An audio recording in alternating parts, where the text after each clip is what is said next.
அப்புறம் சேது நான் வந்து அதை கேள்விப்பட்ட உடனே அவர் என்ன ரெக்கமெண்ட் பண்றாரு, நீ போய் புஷ்கர் காயத்ரின்னு. நான் அதுவும் பயங்கர டமாஷ் இந்த மாதிரி தான்.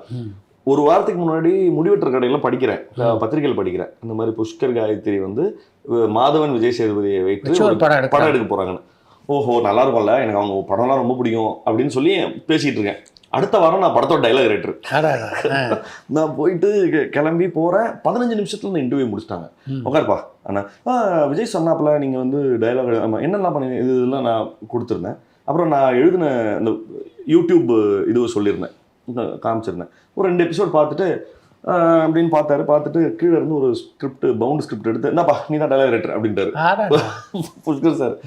அதுவும் அதான் சொல்றேன், எனக்கு எப்பவுமே நான் ஒரு ப்ராஜெக்ட்டுக்கு ஆடிஷன் போய் அந்த ஆடிஷனில் ஓகே ஆன பிற்பாடு நான் வீட்டுக்கு வர்ற பஸ்லையோ ஆட்டோலையோ அந்த வீட்டுக்கு வர்ற ரைடு மட்டும் எனக்கு எப்பவுமே நினைவு இருந்துகிட்டே இருக்கும். அந்த சந்தோஷத்தில் அப்படியே வந்துட்டு இருக்க அந்த ரைட்ஸை மட்டும் நான் பயங்கரமாக நினைவு வச்சுக்குவேன்.